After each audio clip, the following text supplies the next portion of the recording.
Foundation 45 is a 501c3 nonprofit that funds counseling services for mental health, addiction, and suicide survivors. In addition to providing services, it works to break the stigma surrounding these topics. Foundation 45 recognizes that musicians, artists, and creative types are often at a higher risk for issues with mental health and addiction. The organization's goal is to serve the Dallas-Fort Worth creative community by providing free, top-tier mental health and recovery services. You can learn more about Foundation 45 at foundation45.org. Foundation 45. Live fast, die old.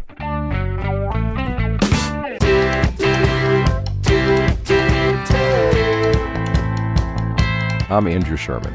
I'm a Texas transplant who has always been in pursuit of art as a career. I've played in bands, pursued an acting career in Hollywood, but I found it behind the lens of a camera here in Dallas, Texas. I was born in New York, I've lived in Chicago, Los Angeles, Austin, but I love Dallas. There's a magical artistic scene in Dallas that mostly goes unnoticed to the outside world. This podcast is focused on what makes it so special and the people who make it thrive artistically. If you don't live here, and even if you do, you might not have heard of them. This is the Dallas Famous Podcast. So who you gonna be? Who you gonna be when you're all grown up? Who you gonna be? Who you gonna be when you're all for us? Yeah. This week on the Dallas Famous Podcast, we have actress and singer Liz Mikel. Liz is a true performing triple threat, starting out as a dancer at age 5. She then started singing and taking part in community theater as a kid and was accepted into the second ever class at Booker T. Washington High School. We followed Liz's journey from community theater to becoming an equity member all the way to Broadway. We also talk about her memorable roles as Corrina Williams on Friday Night Lights and Gertude Saunders in the film Get On Up. Liz has also hosted the open mic at Balcony Club every Monday for 10 years and is still going strong.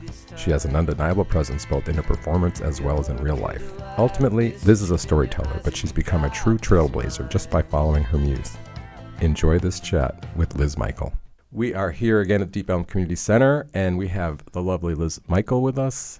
How are you doing today? I'm here. I'm grateful to be here. I'm grateful to have you. Thank you so much. It's a nice day outside. Yes. Better than yesterday. Yes, indeed. Anyway, let's just start with you're Dallas now. I mean, you're from the area? Oh, I was raised right here. I was born in Tyler. Okay. But my mother taught at Bishop College. She was teaching at Texas College in Tyler when she and my father met, and they married and had a home there. And she ended up transferring and teaching at Bishop College, and it is now Paul Quinn College. Okay. But we moved to Dallas in the late 60s. Okay, so you're basically Dallas. Yeah, I am Dallas through and through. Gotcha. You were acting, you were doing a lot of stuff from early on. I mean, you were basically a triple threat from the beginning, I would say. You know what's strange, Andrew? I started out as a dancer. As a dancer, So okay. when we moved to Dallas, before that, my grandparents lived in Houston. That's where my mother was originally from. And I saw Swan Lake at age 3 and lost my mind.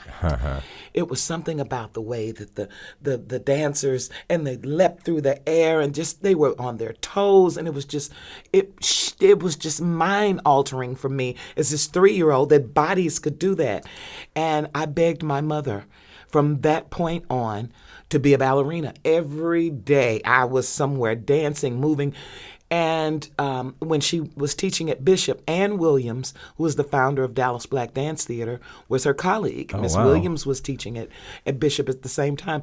And at 5 years old, my mother finally said, Ann, take her. Just take her, because I would not stop about ballet. Wow. And that's when I started my formal training. I was 5, and I was always an artist. I didn't know what that thing was, but dance was the first thing that I had. Okay. And I just kept expanding on all things arts. So by the time I got to junior high, I started singing.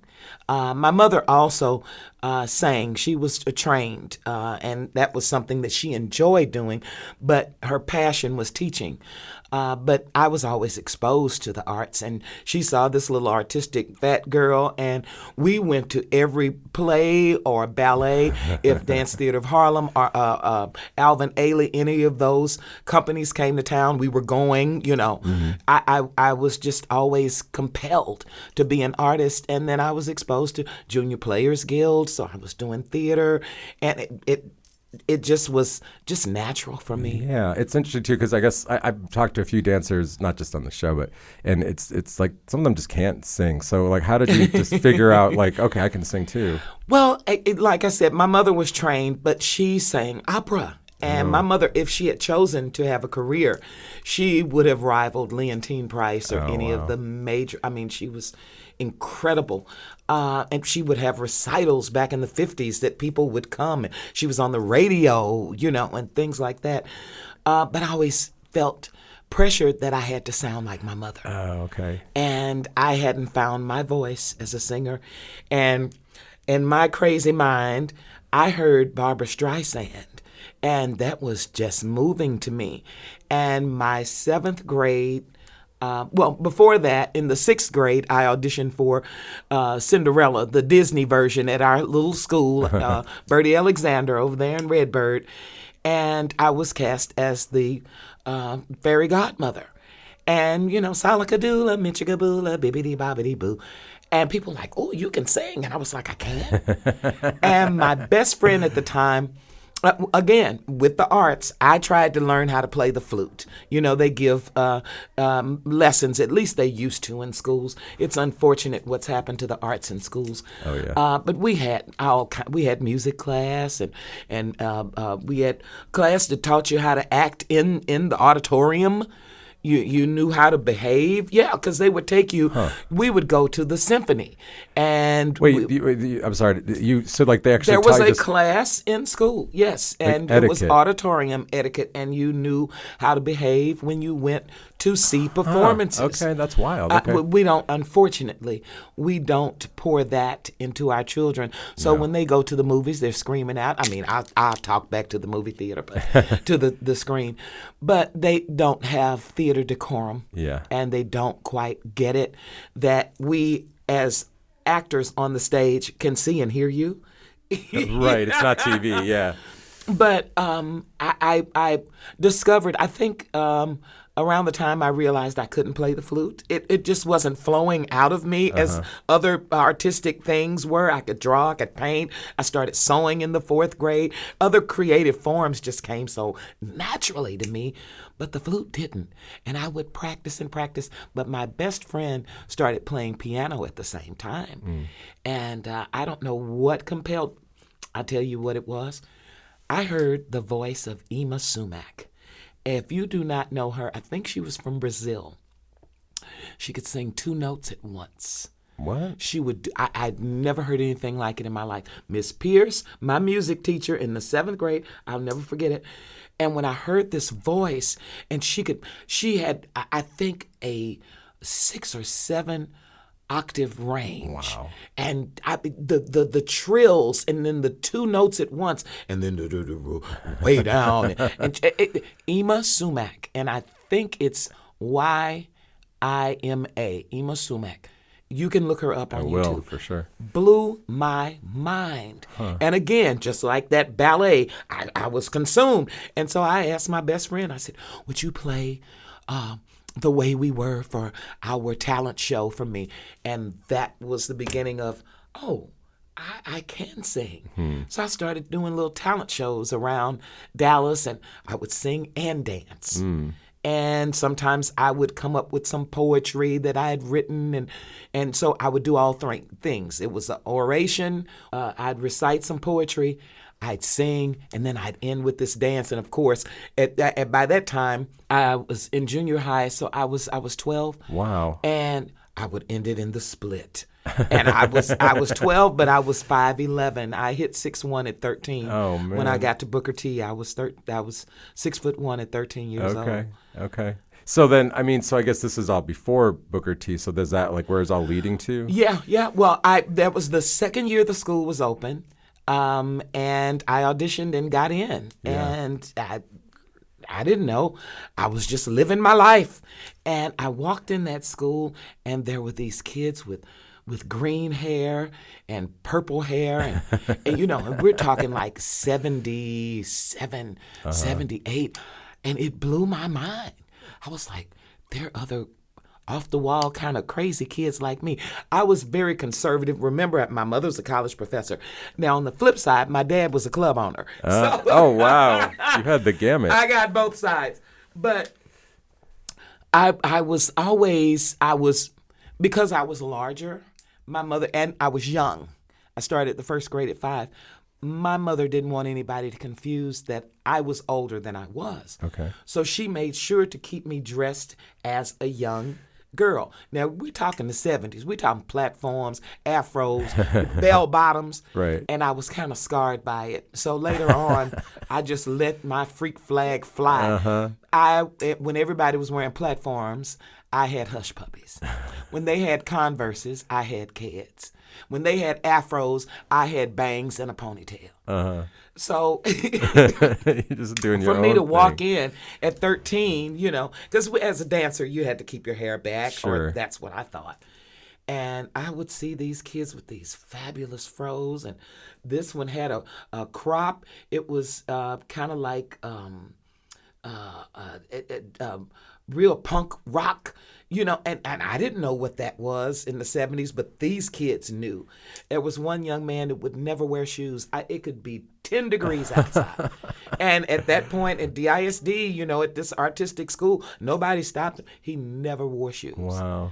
But it blew my little mind, and there were other artistic kids that I could be there with that expressed themselves. So Yeah. I was at home, man. Yeah, that is so amazing to have that opportunity. I mean, I've talked to a few people from Booker T, and that just sounds like magic. And the beginning years especially.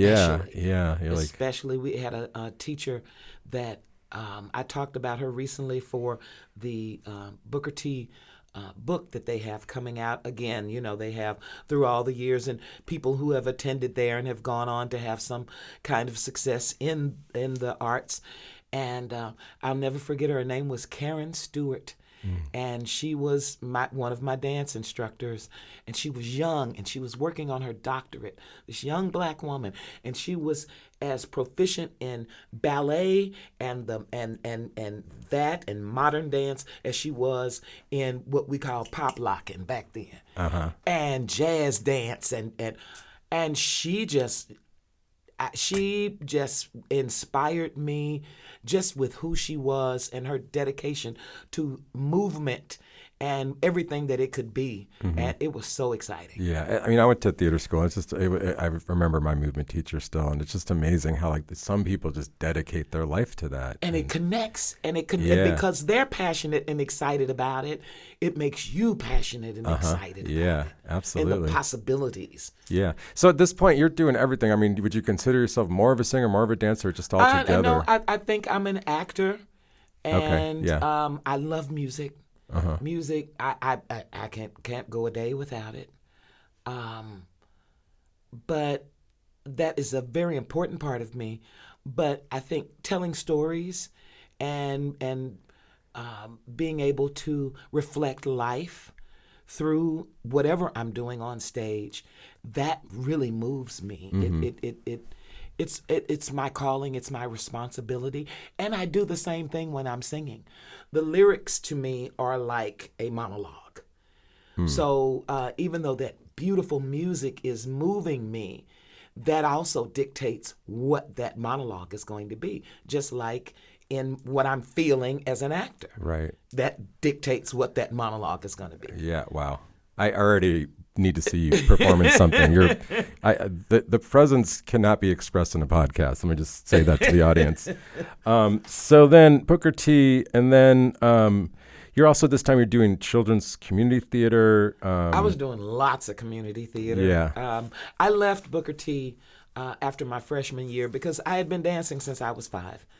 And here I was, this 6'1", well over 200-pound girl.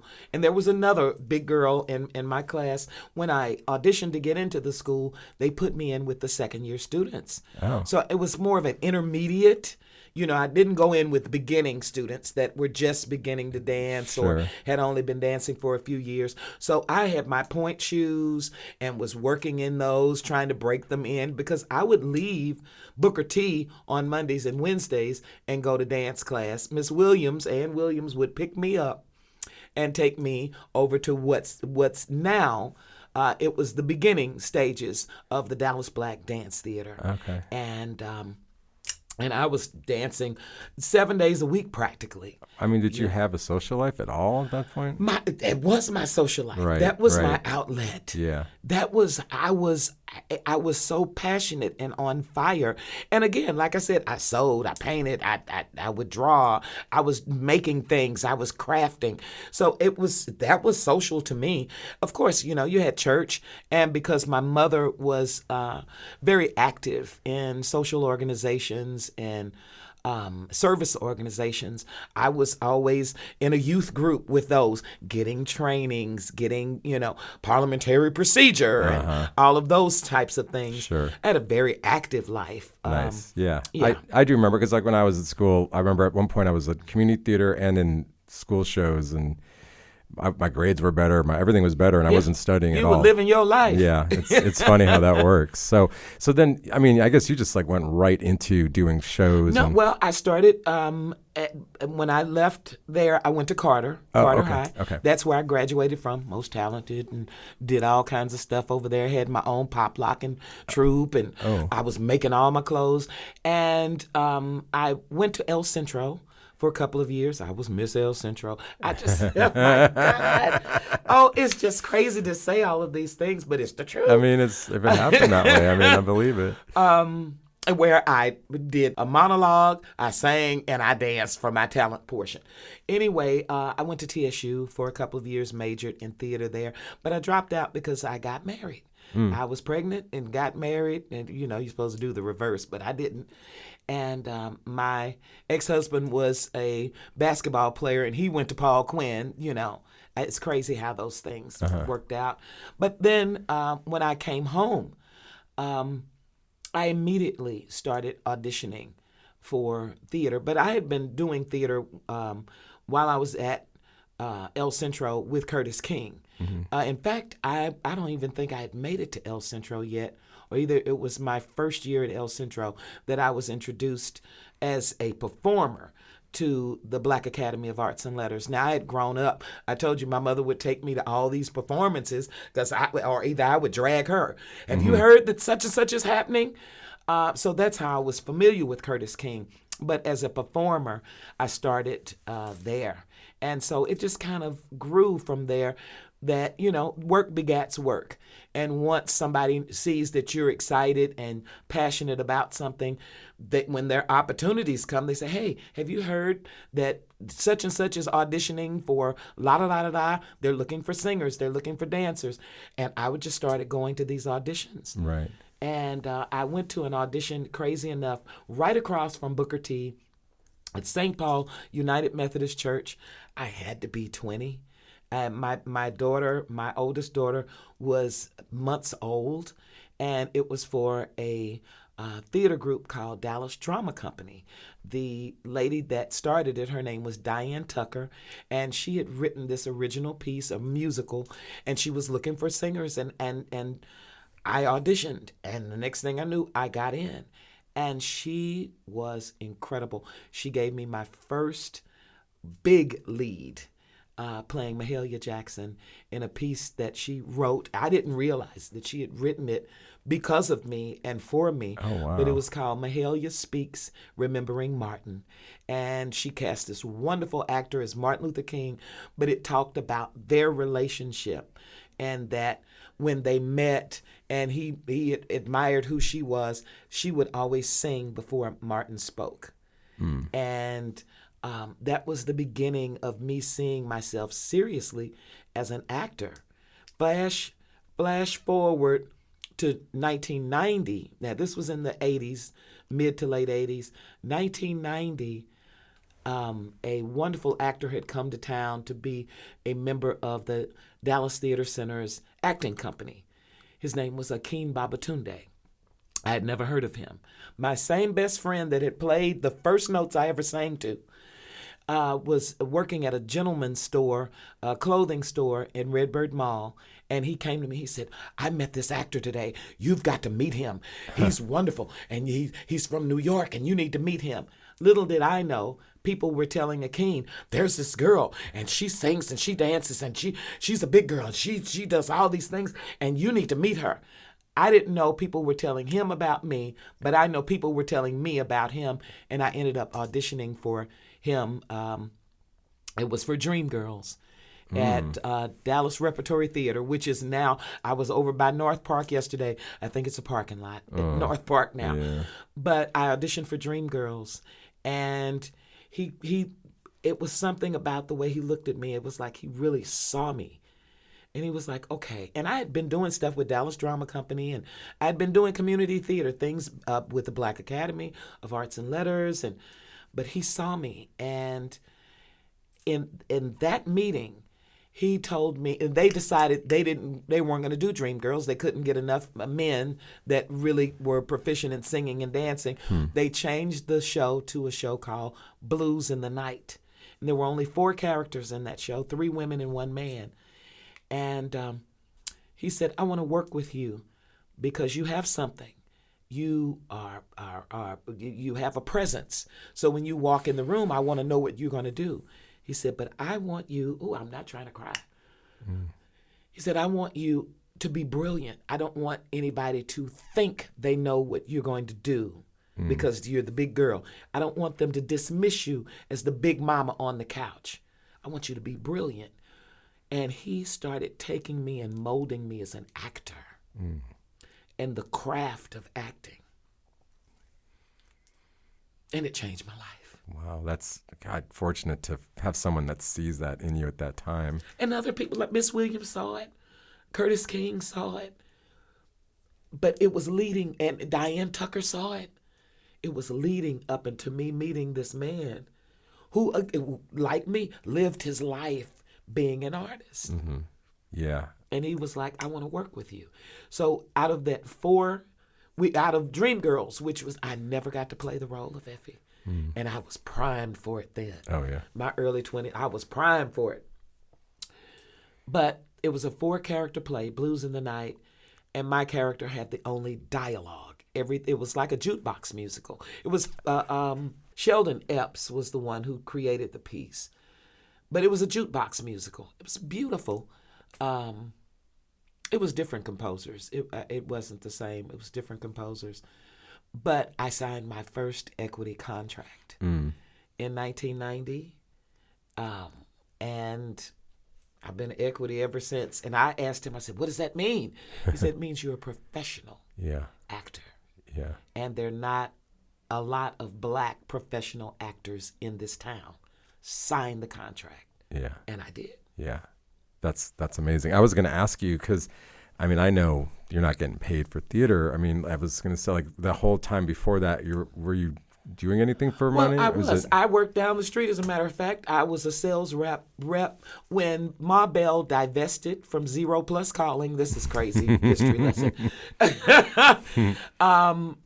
It was, it was when MCI and Sprint and all of those, So I was, and I was with ITI, International Telecharge Inc., and I was a sales rep that was in charge of Zero Plus Calling for cities. So I would call to a city and say, who's in charge of your public payphones? And that's such and such. Who's in charge of the Zero Plus Calling? We'll give you a kickback. If you use our operators, we can give your city, 50 cents on each call or whatever. And it was cute. It was, it was a script. Yes. But what was funny about it, my manager came to one of my shows I had done at the Black Academy. It was called Stomping at the Savoy. I was the lead. It was a musical. And I was one of the leads. There was me and another guy. And she came to that play. And the next Monday, she called me into her office. And I'm sitting there. Her name was Dee. I'll never forget.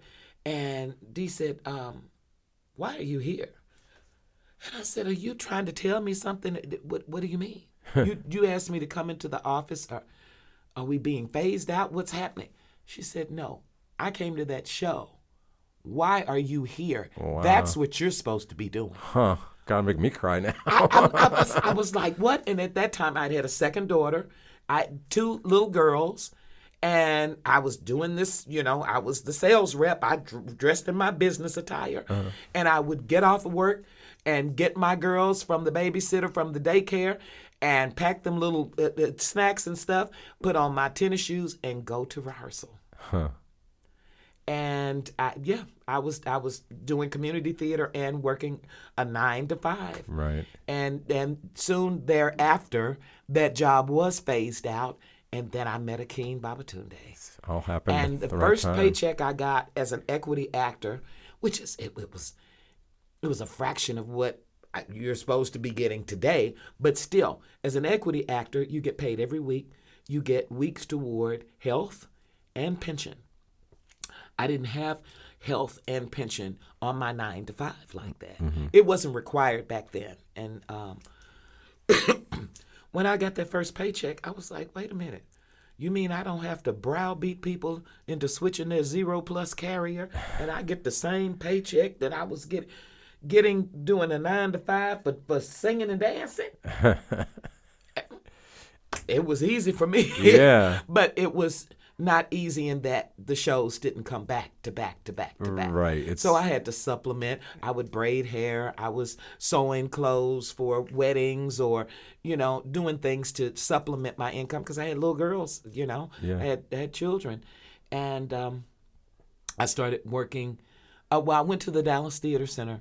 And at one point I worked in their telemarketing department, keeping our season subscribers happy or trying to get new subscribers. Pardon me. But I would do stuff to supplement between shows. But I was still auditioning and yeah. Yeah. Okay. Well, and so I know, at some point you started to really get some attention, right? You started to do bigger shows. Yeah. I ended up, and Keene had a acting company of African-American actors that were up and coming and that he had handpicked to train. And we had a company called Vivid. And we would do original pieces that he had written, or we would do different kinds of festivals. We did a Langston Hughes festival at one point. And, but he had this wonderful piece from a Dallas playwright named Britt Miller, and it was called Of Guns, Ropes, and Lies. And it was a comedy. And I played the crazy next-door neighbor. And it was kind of like Diary of a Mad Black Woman before that was a thing. Mm-hmm. And we did it in the basement at the Dallas Theater Center over at the Kalita Humphreys Theater. And because he was a company member, that was, open to him to utilize. And we were under the umbrella of the Dallas Theater Center because he had this beautiful company compiled of different unique black actors around. There were other black companies, I think, at the time, but nobody that raised the bar. Right. And he would work with us one-on-one. He raised the bar as far as our craft. And a wonderful actor named Tyrese Allen, who I had done a workshop with and who's a full-time black actor here, he saw that. And he was like, you're really good. And he had worked with me in a workshop. And he said, are you going to audition for A Midsummer Night's Dream? I know they're doing non-traditional casting, and it's a director out of Chicago, David Petrarca from The Goodman. And I was like, I really don't do Shakespeare. Now, this is the trip. Akeem he was working with us one-on-one. He had always told us, in your arsenal, you as an actor, as a working actor, you have to have contrasting monologues, Shakespearean monologues. You need to have these things in your arsenal. You need to make sure you have a contemporary, comedy, drama. You need to have these things. So when it's time to audition, you are prepared. Right. He was working with me, and I shirked the lesson, and I didn't find a monologue. I didn't have contrasting monologue. And I told Tyrese, I was like, I really don't have any Shakespeare right now. Akeem's been trying to he said, come to me. I'll work with you. I'll work with you on iambic pentameter. I'll work with you, and these are things I knew I needed in school, but, other things, I got children. I dropped out of college to get married. And he took me and worked with me over the text in A Midsummer Night's Dream with Hippolyta. I was with Cadmus once, when in a wood of Crete we bayed the bear with hounds of Sparta. Oh my God. I don't know why I can remember that. But he worked with me on almost like cliff notes and to help me understanding what I was saying, and then the Right. you know, on my iambic pentameter. And I kind of dug into that. Well, I auditioned for David Petrarca, for this huge, you know, Chicago director and I think he gave me Hippolyta, and I auditioned for it, but I didn't have a monologue. So when I went in, again, like I said, I shirked this thing. I still did not sit down and get a monologue together. But I worked on the text, you see. And so I when I went in, I said, I am so not comfortable doing my monologue. Would you just allow me to read for you? And he was like, no, go ahead and do your monologue. I said, oh, please, I just want to read. Just let me read. He was like, okay, here, just read this. And I read it. He was like, okay, well, read this. And I think it was Peas Blossom or one of the fairies. He was like, read this. So I read that, and he kind of looked, and he was like, okay, well, read this. And he gave me another piece of the text to read, and I read that. And he was like, and you sing? And I was like, yeah. And, well, sing me something. And I was standing right in front of his table. And I have a huge voice, and at that time, my range was incredible. And I stood in front of the thing, and I looked at him. I was like, oh, I'll blow this poor man out if I stand this close. And I backed up, and I'm in a full rehearsal hall. And I backed up, and I looked at him, and I was like, nope. And I backed up to the back wall, and I let that, and I'm telling you, fly, and I am telling you. And it was, of course, the octave up. And it was, you could almost see his hair blowing back. I filled that room up with my voice, and he was like, okay, thank you. He said, and he looked at me with concern. He said, and you're Equity? And I said, yes, because I had just signed my first Equity contract. He was like, oh, okay. And I left, and I was like, well, you know. Yeah. At that point, my life was a bunch of auditions, you know. Sure. And I was trying to raise the bar because now I'm Equity. And I had looked at that little paycheck, and I was like, okay, I need more of those. And before I could get home, I got the call back. My mother called. As soon as I got home, she was like, they called you back. They called you back. I was like, oh, okay. So when I was called back to do a reading of Mustard Seed, one of the fairies. Mm-hmm. And they called me from the theater center. The late, great Jeff West, dear friend, was managing director at the time, and he called me and wanted me to resign from Equity. They didn't want to pay me an Equity salary to be in the show. Right. And I, of course, called my mentor. I said, what does this mean? He said, no, you signed up for Equity. You may have a hard time getting back in if you resign. Don't do it. And I mulled it over. Do I take the job? And that was one of the things about being a Black Equity actor in Dallas, because the theaters can't afford to pay Equity actors all the time. And you got more work being non-Equity. Right. And that was, you know, I didn't know that was a thing because I was doing community theater. I hadn't made the step up to professional theater. Sure. And that was the thing. And they didn't have Equity money available all the time. And so I told him, I'm sorry, you know, this means something to me to be in the union, and I can't resign. And the next thing I knew, they called and offered me the role. Wow.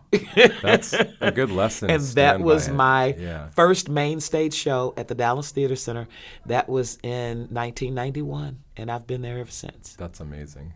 We're apparently setting up all the Christmas decorations today. We love the festive look here. That's right. I was an actor in Hollywood for many years, and I was in many audition rooms, and I never had anyone like take a double take like you just described. I'm like, okay. It was crazy. Yeah, that's Yeah, I mean, and kept giving me, you know, here, just read this. And I'd read it. Oh, okay, well, read this. And I'd read it. And you're Equity. Yeah, He was upset about that. okay.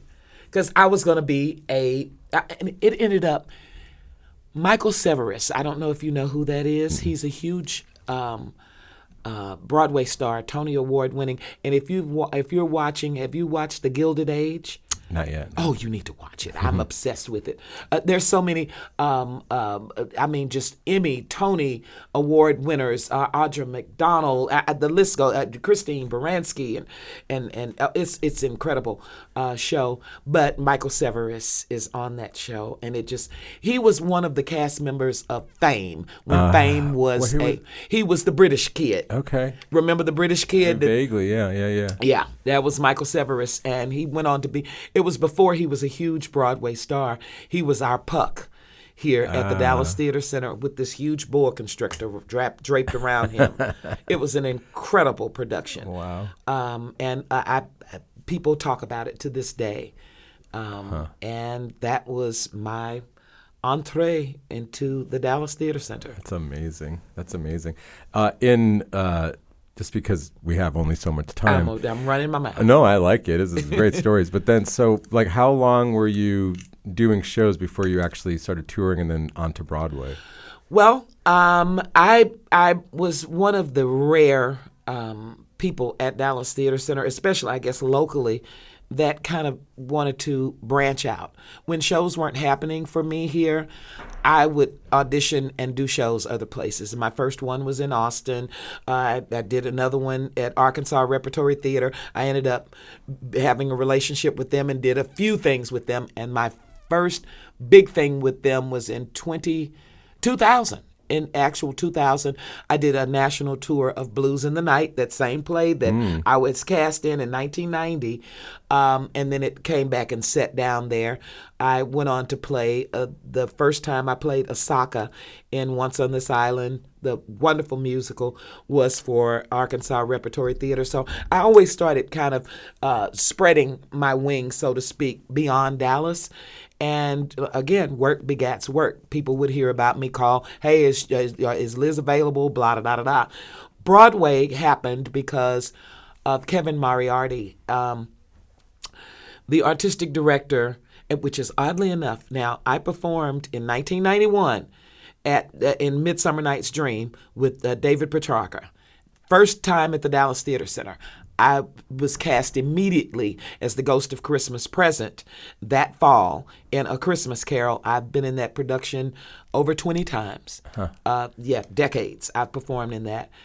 But that artistic director that they brought in right after I did A Christmas Carol, his name was Richard Hamburger. He cast me as Eunice Hubble in the very first production that he directed as artistic director, and never hired me again for over a decade. But other directors that would come from outside to the theater center would hire me, but he never hired me. And he left in the early, I think in this was after I started doing Friday Night Lights. I think in 2007. He left, and they brought in a new artistic director. And he has these huge ideas, and he resurrected.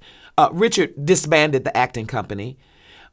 Kevin Moriarty came in and resurrected the acting company, and with new actors. And I was one of the actors that he asked to be a part of it. In that, he would reach out to different people or look for different projects that we could be a part of. And he had a dear friend, Dan Connectus, and Dan Connectus knows Douglas Carter Bean, who wrote To Wong Fu, Thanks for Everything, Julie Newmar. He wrote for Broadway As Bees and Honey Drown, Xanadu. He had done these things. He had a new musical that he was working on about a basketball team and a cheerleading squad, and it was a modern retelling of Lysistrata, the Greek comedy. And it was called Give It Up. And the cheerleaders withheld sex until the basketball team won a game. And he said, but there's this character that's larger than life, and she's the narrator, and she plays all these characters. And with Dan telling Kevin about it, Kevin said, oh, we have the actor for it.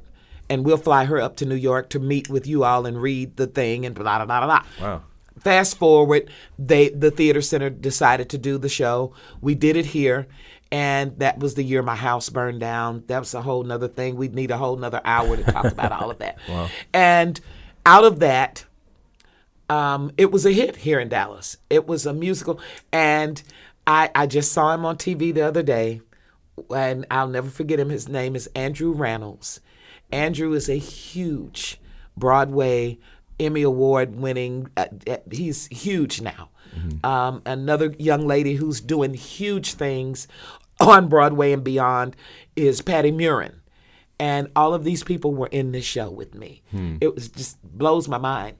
And they ended up wanting to transfer it to New York. And I had a house fire. I was recovering from that and living my life here at the Dallas Theater Center. I'm a company member. I do at least 3 shows here. I would leave town and do other shows. And I got a call from Dan Connectus, that same director, and said, hey, we're going to do Lysistrata Jones. They changed the name of the play. Unfortunately, Douglas shouldn't have changed that name.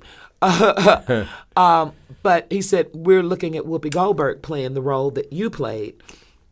But we're not sure if she's available. Could you come and maybe understudy so when she doesn't go on, you can go on? And I was like, of course, you know. And they were like, we can't pay you a lot. And then I was like, well, how do you live in New York and you don't get paid, you know? And I called in favors and I slept on couches. And but they ended up not using Whoopi, and it was my role. Wow. And once that show hit off Broadway, we did it in a gym, Judson Memorial Gym, right off of Washington Square Park. And once we did it, it became an instant off-Broadway thing that people would come back. And I didn't know who the theater critic in New York was, Ben Brantley. And he came to the show. He was like, Liz Mikel is all things. She is just straight up from the, he just went on and on. And when I looked up, I was in the New York Times with my arms spread in a red dress with everybody behind me. And I was like, what in the hell? And Douglas was like, it's happening, Liz, it's happening. I was like, well, what's happening? What's going on? What are we doing? And he was like, we're going to Broadway. And you could have hit me in the top of the head with something. Yeah.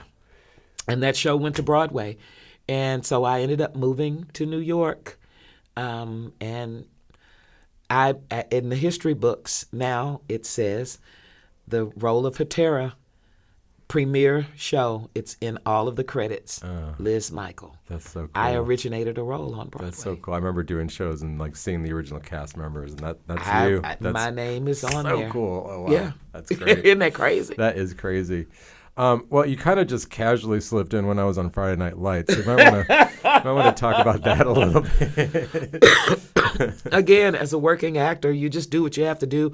I was between shows, and I have a wonderful agent here, Mary Collins, and one of the agents had told me at one point, she said, if you just stop doing theater for a minute, I could get you on TV or in some good films. And I was like, I'm used to getting a paycheck every week doing theater, and it took a while to get that momentum under me. I got to pause you. I've never heard a theater actor say, I need to just keep doing theater and not do TV and film because I'm making money at it. Well, I didn't know the difference. Yeah, but still, it's just like Andrew, I didn't know the difference. But you were making money as a theater actor. That alone is unique. Exactly. Yeah, like I said, because I wouldn't just sit on my laurels here in Dallas. Yeah. I was spreading my wings in other parts of the country. I'd gone on a national tour. I was doing regional theater in other places. I didn't just sit back and wait on Dallas. And in addition to that, again, I'm sewing, I'm doing hair, I'm doing nails. I had my own singing telegram business for a minute. You do what you have to do. Yeah. And I was doing voiceovers and I was doing other things with my agent. Nothing really major. And that's why she said, if you would just stop for a minute, I can get you in TV and film. It's like, okay. So I didn't have anything coming up. And again, this is Richard Hamburger. And for some reason, he wouldn't cast me in things. And so, like I said, I'd go do other stuff. Anyway, I went to Austin. They were auditioning. They're auditioning for the mother of one of these kids, and me and a friend of mine got in my van and drove to Austin. And I was like, they say she's a nurse. We ran to Walmart and bought a scrub top, and I was okay. And I got a color that I liked, but I wore the scrub top, and I met Jeffrey Reiner, one of the producers. I didn't know he was one of the producers, and we were just talking. I did the sides, and then he said something about kids. I said, I have 3 of them. And at that time, my children were younger. They were teenagers, and my baby girl was, an adolescent. And I was like, okay, yeah, I know this. I know this well. And, we got to, he was like, I have teenagers. I said, you have my sympathies. We just started talking. Right. And so my friend stayed in the room much longer than I did. And I was like, well, she just booked this thing. Yeah. We drive all the way back to Dallas. And the next thing I know, my agent is calling me and said, hey, you've got first right refusal. And I was like, what? Uh-huh. And they were like, well, the thing is, one of the actors in L.A.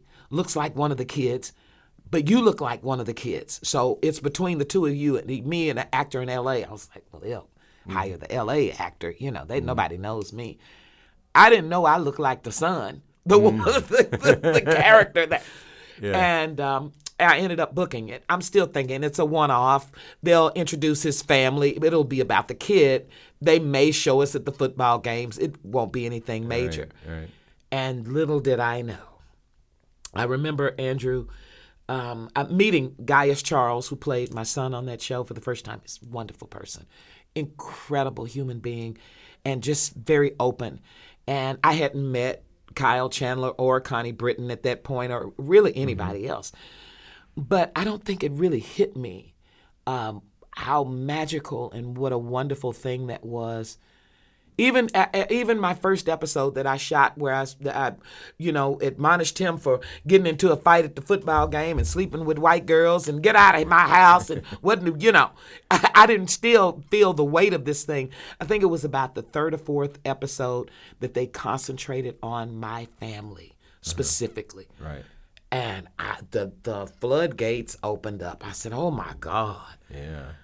Oh my God. It's about this family.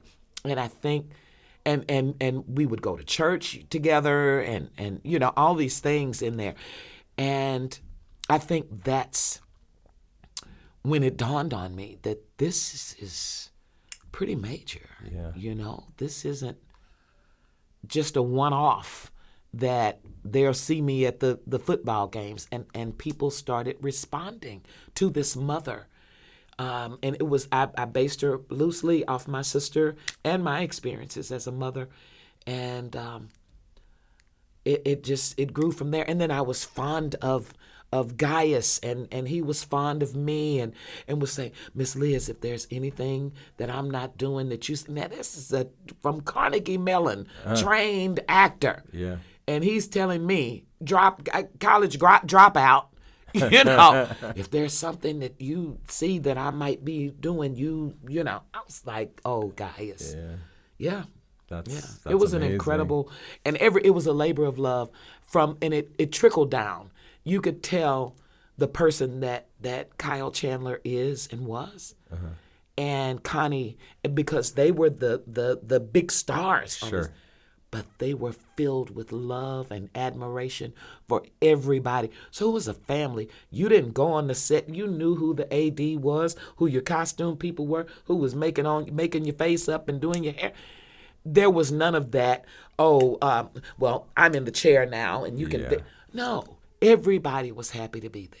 I mean, I that is a special show, but I feel like part of it is being out of LA, and because I lived in LA, and I feel no. Some of that is like, oh my God, it's like we're at summer camp on the job. Kyle lives in Dripping Springs, right outside of Austin now, I believe.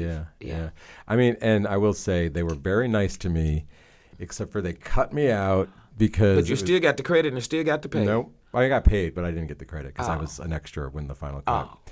So I was going to ask you, because on ours, it was like essentially became a big improv. Were you guys improvising? Yes, we were. Yeah. Yes, we were. Yeah. In fact, that very first scene that I shot, now remember, I had talked with Jeffrey up and rolled my eyes about being the mama and all of this. And he set that first scene up where I bust Smash, he and Annie Palicki's Tyra. They left and go into the house and for a makeout session in the middle of the day. And I'm coming in with my other 2 daughters from the grocery store. I'm a nurse. I'm getting off work. I got my scrubs on.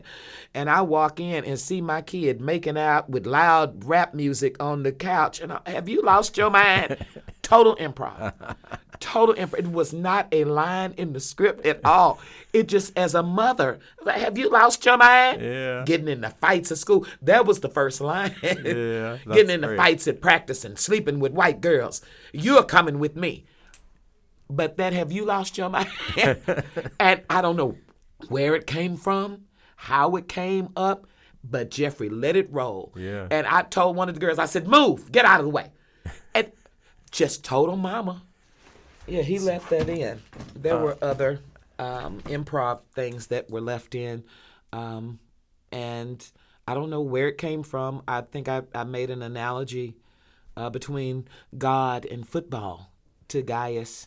And I said, God never fumbles the ball. He always gets the touchdown. They left it in. I don't know where it came from, or how it came up. That is brilliant. Yeah. I guess when you lock in with a character, you can just, your voice is the character. Yeah. That's amazing. We're getting to the end, but we haven't even gotten to your singing career. Oh God. Just with a very quick looking up, I see that you've opened for Erykah Badu, Branford Marsalis, Isaac Hayes, others. Like, tell us about that a little bit. Well, the crazy coincidence. I'm working here in Dallas, opportunities. Erykah was, and this was crazy, at the Harambe Festival. She gives back to the community every year, and it's a festival that happens in October in South Dallas. And I was asked to come in and sing right before At the Black Academy? No, it's an outdoor festival. No, this is at the South Dallas Cultural, not South Dallas Cultural Center, Martin Luther King Community Center. But it's a community festival that happens every year. There are vendors, there are all people from the community, and it's a free event that happens all day, right before Halloween. So it's right after the fair, and it's outdoors. It's beautiful. I've done it in recent years in a different capacity. But that was important for me as a vocalist. So I got my dear friend from Yarborough and Peoples, Don't You Stop It. You know that song. Grammy-nominated singers, Yarborough and Peoples. My friend Elisa Peoples played for me, and I was doing my jazz set. And people who had been, they weren't fans of hardcore rap and stuff. They were delighted, a grown person is taking the stage, And right in the middle of my second tune, the host started walking up, and I'm like, and stopped me. And I was like, and I was paying this young lady. Now, you don't get paid for this festival. I was paying Lisa Peoples to play for me. And I said, are you making me leave the stage? Yes. Well, the coordinator, Erykah's here. Well, let me sing until she gets here. She's not standing here. Yeah. And he was like, no. And other people started booing. They were like, what are you doing? Why is she leaving the stage? What happened? Yeah. And Erykah hadn't gotten there yet. Well, she's here, and they're getting ready to start setting up. Well, I could be singing while they're setting up. He sent that host out there. That host talked for another 5, 10, 15 minutes. I could have been singing all that time. Oh, give me a break. Erykah's here. Give me a break. Erykah got there. I'm speaking to Erykah. I've known Erykah since she was a kid. And Erykah takes the stage. Her people plug their stuff in. No sound system. I was the last voice that they heard. It was like a technical thing? And he was like, I guess God is mad at me. I made Liz Mikel sit down. Yeah, the sound was completely gone. Oh, my God. So, yeah, I am so glad that I had you on and we didn't cancel you out now that I know that story. So you're still singing. You're doing the balcony club. Is that right? I do the balcony club. Mm-hmm. It'll be 10 years in March. Wow. Every Monday night, I host what I claim to be Dallas's best open mic night. It's no cover charge. The balcony club is a historic jazz venue right there at 1825 Abrams Road, Right. Upstairs over the old Lakewood Theater, and it's now a bowling alley. I think Bowlski. Yeah, I think that's it is. right. But we just bring the best of the best. It was a couple of years ago. We've always had spoken word artists and singers, multi-genres. So rock, jazz, soul, funk, blues, country. I mean, all genres and big names. Some of my very dearest friends from the entertainment industry have come and been a part of it. But a couple of years ago, and I don't know how they discovered it, comedians discovered the open mic. So we have an eclectic mix of talent every Monday night. You never know what to expect. Some people do originals, some people do cover tunes. We've even had tap dancers. And one night, years ago when we first started, we had a mariachi band just came down the middle of the club. Wow. And it's always exciting. It's always different. No cover charge, drink specials, and open mic with a live band. Lenny Nance is our music director, and we have live musicians. And if they have original music, what they usually do is play some of it for Lenny. We don't use pre-recorded music. That's a lot of people think that they can come in if they have originals and just bring their track with them. But if they play that track for Lenny, he's so in tune to music. He can pick up the bass line and tell the bass player what he's playing. He can pick up the melody and play that, tell the drummer what drum beat to play. And it's incredible, the magic that happens. That's great. Yeah, Okay. and so we have original music coming in all the time, but all genres of music. And it'll be going into its 10th year. That's amazing. In March. Wow. And it's always exciting, and it's always something to see. Cool. Hey, did we miss anything that you want to talk about that's coming up? I haven't talked about my being grateful to have worked with Chadwick Boseman. Oh, yeah, Chadwick, yeah. Yeah, I was, I was here in Dallas doing theater. I was doing A Raisin in the Sun, playing Lena Younger, a dream role for any older actor. And I was reached out, they contacted my agent and said, hey, we're auditioning people for the James Brown movie. We want Liz to audition for the role of Gertude. And I was in my dressing room filming this thing in my Lena Younger costume because it was very much period. And just sent it off. I didn't even try to edit it or think about it. They were like, we don't need any slate. Just do the lines and just send it. And I did. And the next thing I knew, they were like, you have the call back. So I was doing a co-production. It was a repertory piece where we were doing Raisin in the Sun, and then there's a companion piece called Clyburn Park that fast forwards where Raisin in the Sun left off. So we were doing the two shows at the theater center at the same time. I wasn't in Clyburn Park, so I had days off from Raisin in the Sun. I did Raisin in the Sun and got in my car with my daughter and drove to Natchez, Mississippi, did the callback, got back in the car, came back to Dallas, took a nap, and went back in and Raisin in the Sun. And the next thing I knew, they were like, you're Gertrude Sanders. Wow.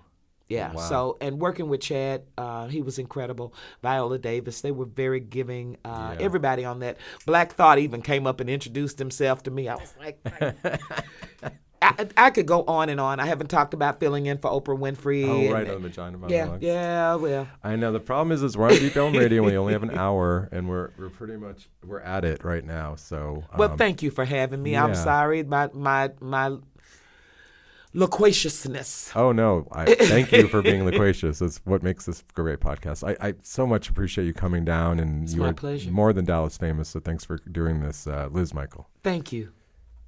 I hope you've enjoyed this chat with Liz Mikel. You can check her stuff out on the links, Friday Night Lights, Get On Up, and every Monday at the Balcony Club, you can come to the open mic. Thank Thank you again to the Deep Ellum Community Center for letting us record there. Theme song, Unstoppable by Salim Nuralla. Thank you for listening. Please like, subscribe, follow, all the good stuff, and share it with your friends. We'll see you next time.